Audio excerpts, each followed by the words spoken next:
They say the loudest love is the one you never speak. For the last 7 years, my world has been a roaring silence every time you walk into a room. It's funny, I can't pinpoint the exact moment it happened. There was no lightning strike, no dramatic, movie-like realization. It was more like the slow, creeping dawn after a long night. One moment we were just us sharing cheap pizza on the floor of my apartment, debating the meaning of life at 3 a.m., sending each other ugly selfies and memes that no one else would understand. You were the constant, the fixed point in my chaotic universe. My best friend. And then, one day, the sun was hitting your face in that specific way it does in late autumn, turning your eyes the color of warm honey. You were laughing at some stupid joke I'd made, that full-bodied, uninhibited laugh that crinkles the corners of your eyes. In that instant, a thought shot through my mind, uninvited and terrifying. God, I love you. It wasn't the casual, easy love you man we threw around after a good hangout. This was different. It was a deep, gut-wrenching, seismic shift in the foundation of my world. And in the same breath that the thought arrived, so did the fear. It was a cold, paralyzing terror that if I ever let it out, if I ever gave it a name, it would shatter the most precious thing I had.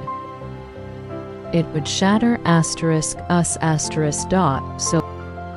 I packed it away. I built a little box in my heart, locked it, and threw away the key. My love for you became my secret, my silent companion. From that day on, I lived a double life. In one life, I was your best friend, your confidant, your wingman, your shoulder to cry on.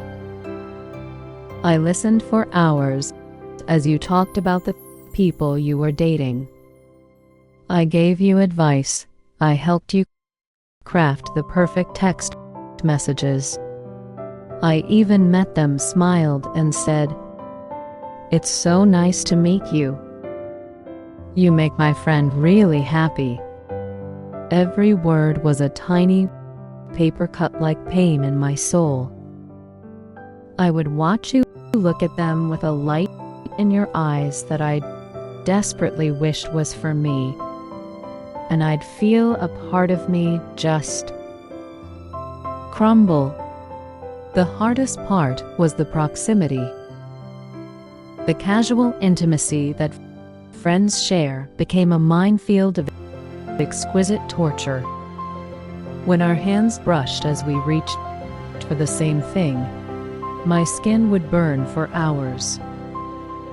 When you'd fall asleep on my shoulder during a movie, I would stop breathing, trying to memorize the weight of your head, the sound of your soft exhales, knowing it was the closest I would ever get. You'd talk about your future, a house, a family, a life, and I would nod along, helping you paint a picture that I knew I would never be in, at least not in the way I yearned to be. My life became an active performance. I'd date other people, trying to force a connection that wasn't there, hoping that maybe, just maybe, I could overwrite my feelings for you. But it was useless. Everyone I met, I compared to you. Their laugh wasn't as genuine. Their eyes weren't as kind. They didn't know that I hate cilantro or that I watch the same comfort movie every time I'm sad. They weren't you. It was never you. There were moments I almost broke. One night, we were sitting on a park bench under a starless city-lit sky. You had just gone through a bad breakup and you were questioning everything. You turned to me, your voice thick with emotion, and said, "What if I'm just not meant to be loved? What if I end up alone?" My heart hammered against my ribs. The words were right there, sitting on the tip of my tongue. Asterisk, you are meant to be loved. I love you, don't you see? I'm right here, asterisk. I wanted to scream it. I wanted to grab your face and finally show you the truth I had been hiding behind my eyes for years. But I saw the raw, fragile trust you had placed in me in that moment. You weren't looking for a lover. You were looking for your friend, your rock. So I swallowed the words, letting them burn a familiar path back down to their box. I wrapped my arm around you, pulled you into a hug, and said, "That's ridiculous. You are one of the most lovable people I know. You'll never be alone because you'll always have me." You squeezed me tighter, and I felt like both a hero and a coward in the exact same moment. Now, years have passed. The silence has become a part of me, a constant hum beneath the surface of my everyday life. It's the ache in my chest when you tell me good news that isn't about us. It's the phantom feeling of your hand in mine. It's the quiet hope that flickers and dies 1,000 times a day. Just last week, we were packing up your apartment. You're moving, starting a new chapter in a new city. As we were taping up the last box, you stopped, looked around the empty room, and then looked at me. There was an expression on your face I'd never seen before, a strange mix of nostalgia, gratitude, and something else I couldn't quite decipher. You stepped forward, closing the distance between us. My breath hitched.